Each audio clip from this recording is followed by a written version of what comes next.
Tracey, Ramsey.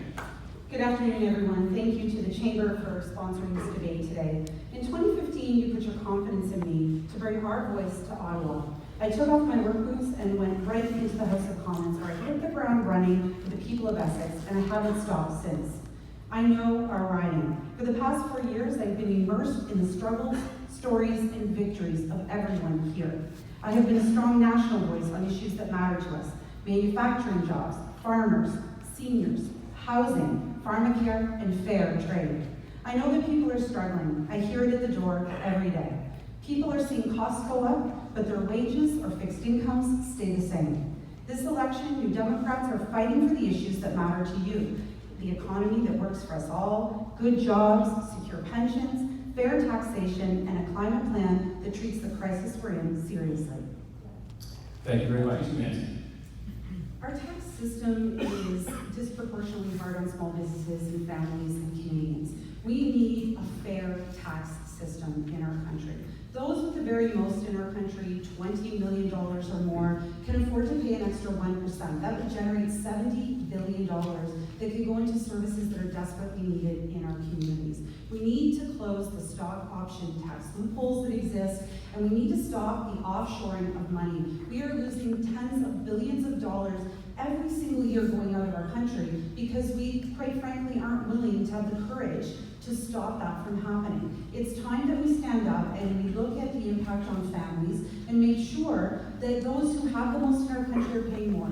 This will fund all of the services that are necessary, our health care, the pharmacare plan that we're talking about. We can take care of each other, but it's about tax fairness, and we have a tax system that is over 100 years old that needs to be done from top to bottom. Thank you very much. We can't afford inaction, and Liberals and Conservatives have the exact same targets, and those targets are too weak to get us to where we need to go. And when we start to move towards the green economy, we're talking about jobs and opportunities. There's innovation here that can spur the jobs of the future. We need to retrain people into those jobs. We're a manufacturing giant down here in southwestern Ontario, and we should be at the forefront of those manufacturing opportunities for the green economy. We can create jobs in our country that are sustainable and for the future.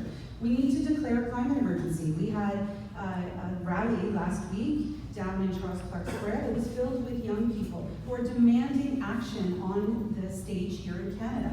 We can and we should act. We have an ambitious and bold climate plan that includes jobs and a just transition, and also talking about the local impacts of flooding in our communities. This has devastated folks in Essex who are along the water and the shore, and we need to act to make sure that the infrastructure is in place so that they can sustain the climate change that we're experiencing. I am so proud to represent a riding that's so rich in agricultural history and the current farming practices that exist. Our farmers need support from the federal government, and it has been severely lacking. And we don't have to look too far, but to the recent negotiated trade agreements that have sold our supply management farms down the river by death by 1,000 cuts. The first thing we can do is make sure that they're properly compensated, and we commit to never negotiating trade agreements where we sacrifice our family farms and the health of our food. We're talking about food and a public health issue when we talk about what we're eating, and nothing could be more important. Our farmers need high-speed broadband. They need internet access. They're very technologically advanced. There's drones out on all the farms, the no-till, everything that they're using. They need that support in rural ridings. We also need to improve the training opportunities for farm families. We have a plan to allow the transfer of the family farm or family business without penalization. That's something that will keep the next generation of farmers strong in Essex County, and that's something we need to achieve. Handguns and assault rifles in Canada, and would you push for even more gun control? So representing the rural riding, the ability of farmers and hunters to use their guns for traditional means is very important to me. The other day I was at the door of someone who had his garage filled with all of his hunting his gear, and he was talking about the importance of being able to fill his freezer every year. And I worked with folks on the line at Ford who did the same thing. So we want to protect rural communities, we want to protect farmers, and we want to protect hunters. When we look at cities, there's a significant challenge that's happening in cities like Toronto and Vancouver. Those cities have asked for the ability as a municipality to ban certain guns. And they are facing gang issues and crime and issues around addictions that, quite frankly, we aren't thankfully, down here in our region. So we would absolutely give municipalities the ability to enforce that so that they can address the crime and the rise of gun violence inside their cities. And this protects women, this protects marginalized communities. This ensures that young people that are living in those cities and in those neighborhoods are protected as well. So we certainly support that. Thank you so much, Tracey. Ramsey. There's so much that we can do to support seniors in our community. The first thing is housing. When you don't have a roof over your head, everything else in your life starts to fall behind. Seniors are living in precarious housing situations throughout all of Essex. Some of them are experiencing homelessness and ending up in shelters in the city because they quite honestly can't afford the rent or they can't find a place that exists out in Essex. So affordable housing is key. We've announced a rental subsidy that we believe will help elevate and lift seniors out of poverty. Of course, pension protection. Sears workers in our region who lost their jobs this last year are receiving pennies on the dollar because bankruptcy protections do not have workers at the top of the list. This is a deferred wage. A pension is not something that's a gift from a company. It's something that workers have paid into so that when they retire, they can have dignity. And when that is stripped from them, it's very difficult for them to piece their life back together and be able to afford the necessities. Pharmacare. Pharmacare is key. I can't tell you how many seniors in our region can't afford their medication, and we have a plan where you will use your health card, not your credit card. Thank you so much. Tracey Ramsey.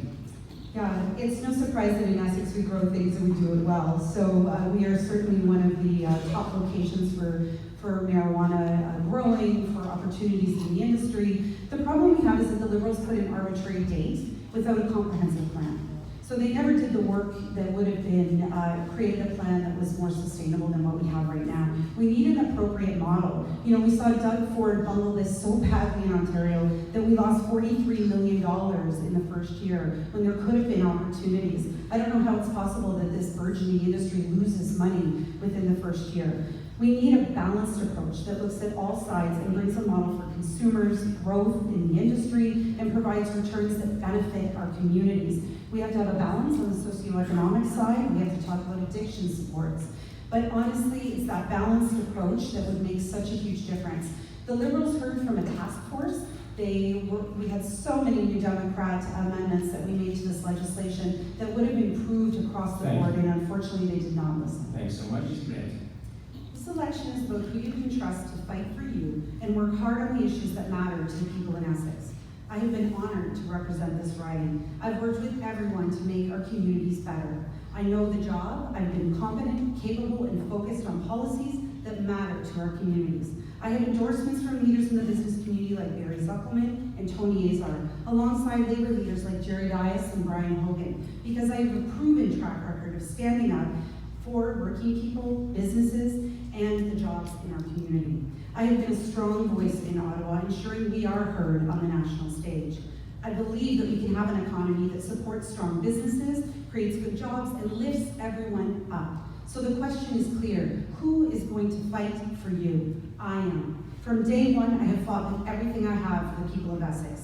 I am committed to our riding, and I'm ready to continue our work together when you re-elect me this October and send me back to Ottawa as your member of Parliament. Thank you, Jennifer.